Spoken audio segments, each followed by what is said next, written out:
माँ तो माँ होती है, रुला देने वाली एक हिंदी कहानी। हेलो माँ, मैं राजू बोल रहा हूँ। कैसी हो माँ? मैं ठीक हूँ बेटी। ये बताओ तुम और बहू दोनों कैसे हो? हम दोनों ठीक है माँ, आपकी बहुत याद आती है। अच्छा सुनो माँ, मैं अगले महीने इंडिया आ रहा हूँ तुम्हें लेने। क्या? हाँ माँ, अब हम सब साथ ही रहेंगे। नीतू कह रही थी माँ जी को अमेरिका ले आओ, वो अकेली बहुत परेशान हो रही होगी। हेलो, सुन रही हो माँ? हाँ हाँ बेटी। बूढ़ी आंखों से खुशी की अश्रुधारा बाहर निकली। बेटे और बहू का प्यार नस नस में दौड़ने लगा। जीवन के 70 साल गुजर चुकी सावित्री ने जल्दी से अपने पल्लू से आंसू पोंछे और बेटे से बात करने लगी। पूरे 2 साल बाद बेटे घर आ रहा था। बूढ़ी सावित्री ने मोहल्ले भर में दौड़ दौड़ कर ये खबर सबको सुना दी।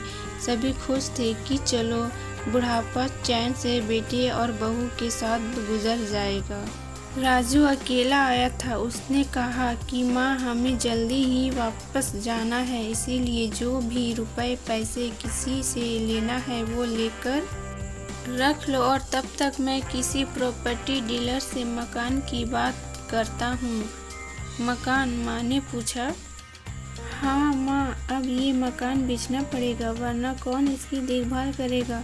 हम सब तो अब अमेरिका में ही रहेंगे। बूढ़ी आंखों ने मकान के कोने कोने को ऐसे निहार जैसे किसी अबोध बच्चे को सहला रही हो। आनन फानन और औने पौने दाम में राजू ने मकान बेच दिया।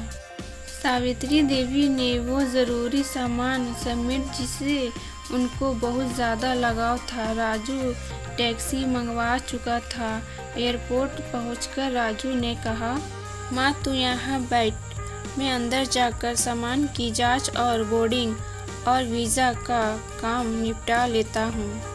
ठीक है बेटा। सावित्री देवी वहीं पास की बेंच पर बैठ गई। काफ़ी समय बीत चुका था। बाहर बैठी सविता देवी बार बार उस दरवाजे की तरफ देख रही थी जिसमें राजू गया था, लेकिन अभी तक बाहर नहीं आया। शायद अंदर बहुत भीड़ होगी सोचकर बूढ़ी आंखें फिर से टकटकी लगाए देखने लगी।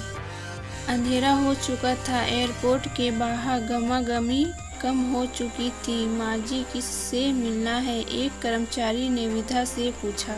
मेरा बेटा अंदर गया था टिकट लेने, वो मुझे अमेरिका ले जा रहा है, सावित्री देवी ने घबराकर कहा। लेकिन अंदर तो कोई पैसेंजर नहीं है। अमेरिका जाने वाली फ्लाइट तो दोपहर में ही चली गई।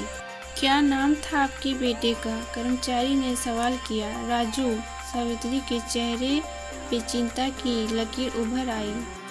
कर्मचारी अंदर गया और कुछ देर बाद बाहर आकर बोला, माँ जी, आपका बेटा राजू तो अमेरिका जाने वाली फ्लाइट से कब का जा चुका है। क्या? विधा की आंखों से आंसुओं का सैलाब फूट पड़ा।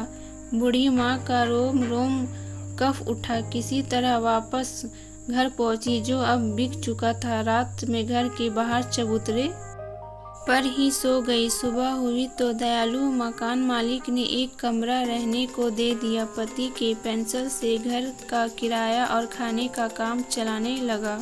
समय गुजरने लगा। एक दिन मकान मालिक ने विधा से पूछा, माँ जी, क्यों नहीं आप अपने किसी रिश्तेदार के यहाँ चली जाए? अब आपकी उम्र भी बहुत हो गई, अकेली कब तक रह पाएगी? हाँ, चली तो जाऊं, लेकिन कल को मेरा बेटा आए तो यहाँ फिर कौन उसका ख्याल रखेगा? आँख से आंसू आने लग गए। दोस्त विनती, माँ बाप का दिल कभी मत दुखाना। शिक्षा, माँ तो माँ होती है। वीडियो पसंद आया तो लाइक और सब्सक्राइब करें।